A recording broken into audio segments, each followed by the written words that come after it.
Contrato de transporte terrestre de mercancías. El contrato de transporte por vías terrestres o fluviales de todo género se reputará mercantil 1. Cuando tenga por objeto mercaderías o cualesquiera efectos del comercio. 2. Cuando siendo cualquiera su objeto, sea comerciante el porteador o se dedique habitualmente a verificar transportes para el público.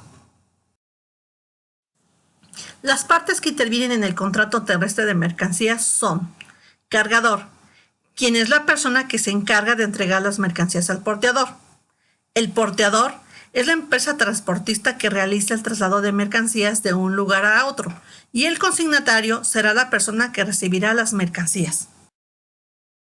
Las obligaciones del cargador son entregar las mercancías en las condiciones y lugar y tiempo convenidos, a dar la documentación necesaria, así como fiscales como municipales para el libre tránsito y pasaje de las mercancías, a sufrir los comisos, multas y demás penas que se le impongan por infracción a las leyes fiscales y a indemnizar al porteador de los perjuicios que se le causen por la violación de las mismas, a sufrir las pérdidas y averías de las mercancías que procedan de vicios ocultos y o por caso fortuito fuerza mayor, a la indemnización al porteador de todos los daños y perjuicios que por falta de cumplimiento del contrato hubiese sufrido y de todas las erogaciones necesarias que para el cumplimiento del mismo y fuera de sus estipulaciones hubieran hecho en favor del cargador, y a remitir con oportunidad la carta de porte al consignatario, de manera que pueda hacer uso de ella al tiempo que llegara la carga a su final de destino.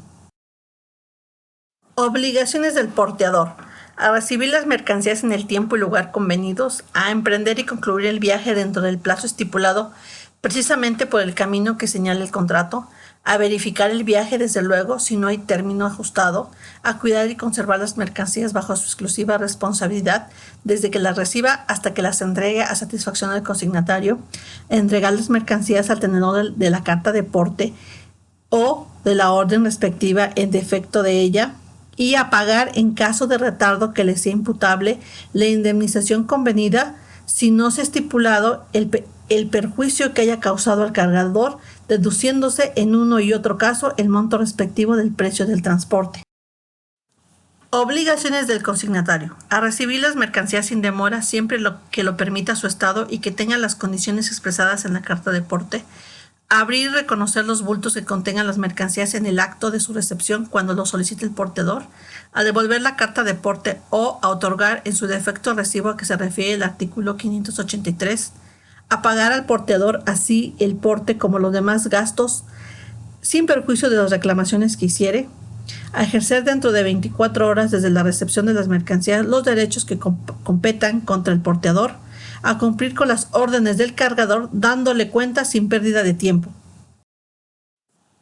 La carta de porte es un documento que lleva 9 elementos, como podrá leerse en esta diapositiva.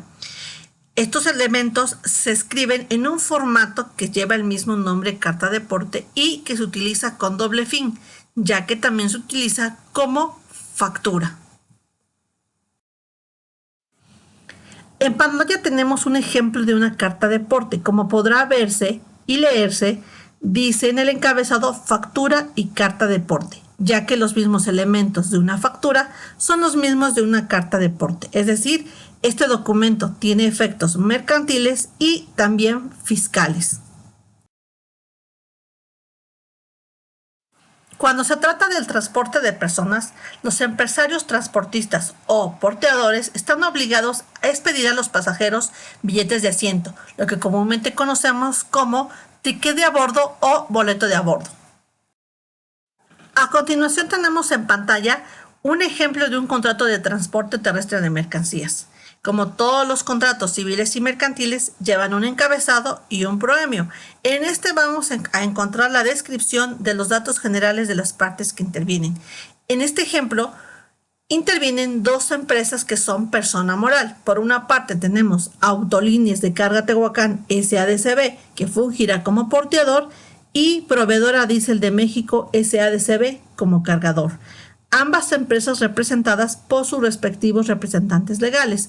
Posteriormente encontraremos la etapa de cláusulas, en las que se estipularán las obligaciones pactadas entre ambas partes. El número de cláusulas en un contrato es indefinido y no hay límite, porque depende de las obligaciones que ambas partes decidan pactar. Por lo tanto, no hay límite ni de número ni de cantidad.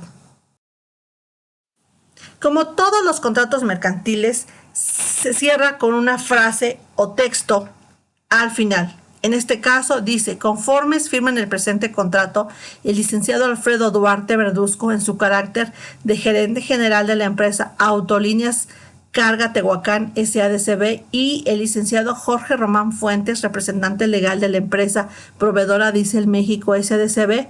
en México DF, a 9 de mayo de 2003.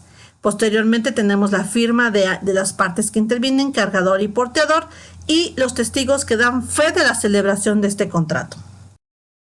Muchas gracias por su atención.